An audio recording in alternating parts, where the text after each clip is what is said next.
All right, let's just jump right in. We're gonna head thousands of feet below the surface, deep into the ocean's twilight zone, to uncover the story of a creature that's, well, part stealthy predator and part total scientific puzzle, the ninja lantern shark.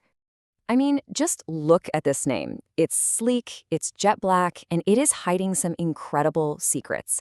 And this isn't just any old deep sea shark. Its story is wild. It involves everything from the guy who wrote Jaws to, get this, a bunch of kids who came up with its name. But the biggest secret of all, that might just be its very identity. So, where on earth did this ninja of the deep even come from? Well, our story kicks off deep, deep down off the Pacific coast of Central America, in a spot where, nobody had ever seen a shark quite like this before. And the timeline here is pretty cool. So back in 2010, researchers haul up these 8 unusual-looking sharks from way down deep. For 5 whole years, they were just a question mark? Then, bam, 2015, researcher Vicky Vasquez and her team confirm it. This is a species totally new to science. But hold on, see that 2022 date? That's a major plot twist, and trust me, we are going to get to that. Okay, but before we dive into the nitty-gritty science, we have to talk about its names. Plural, because this shark has 2 of them, and honestly, the stories behind them are just awesome. It's a perfect case of science meeting pop culture. So on one side, you've got the super cool common name, the ninja lantern shark. The researcher Vicky Vasquez actually came up with it with her young cousins. They saw how sleek and black it was and were like, that's a ninja. Perfect, right? Then on the other side, you've got the scientific name, Ectomopterus benchley. This one's a tribute to Peter Benchley. Yep, the guy who wrote Jaws. He actually felt really bad about the fear his book created and became this huge voice for shark conservation. So 2 totally different names, both with a fantastic story. All right, so what actually makes this shark a ninja? Well, it all comes down to its incredible toolkit, perfectly designed for living in the pitch black deep. Let's break down how it operates. And what's so cool is how all these traits work together. I mean, it's not a big shark, right? Females are less than 2 feet long. Its real power is stealth.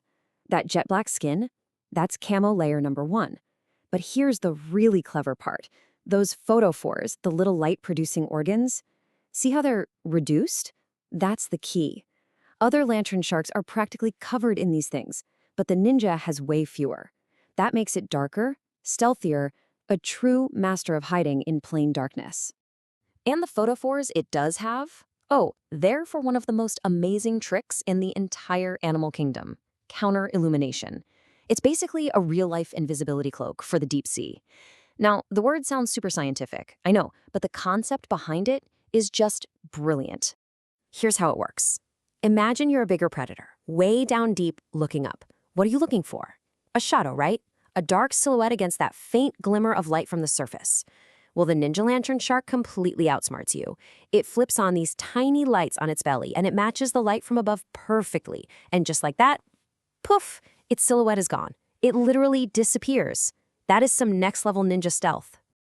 Okay, remember that plot twist I mentioned earlier? Well, here it is. Just when the world was getting to know this cool new ninja shark, some new evidence dropped that basically threw its whole identity into question. And this is where the story gets really interesting for science. So yeah, what if the ninja lantern shark isn't new at all?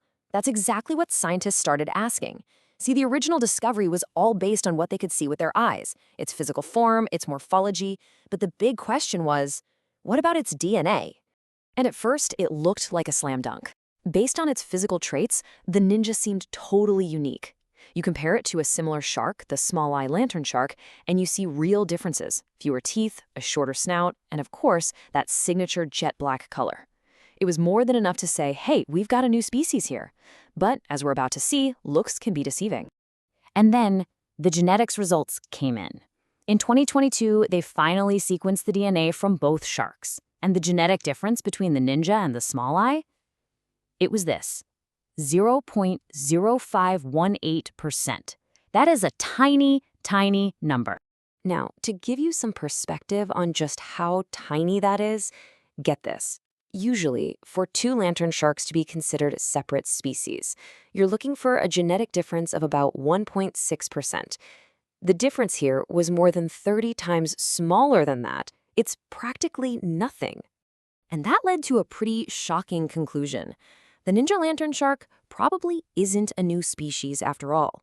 It's what scientists call a junior synonym of the small-eye lantern shark, which basically means they're the same species. Those physical differences, they're probably just regional variations, kind of like how people from different places can look a little different. And since the small eye got its name first, well, that's the one that officially sticks. So does that mean the whole thing was a wash? If it's not a new species, who cares? Well, it turns out it matters a ton, and its real legacy isn't about its scientific name, but about the power of a really, really good story. This quote here from Dave Ebert, one of the scientists involved, really nails it. He says about 20% of all shark species have been found in just the last decade. He calls his work looking for lost sharks. I mean, think about that. We are still in a massive age of discovery. The deep ocean is this huge mystery, but finding these sharks is only half the battle. The other half is getting people like you and me to actually care about them. And this is exactly why we need to care. These deep-sea worlds are in trouble.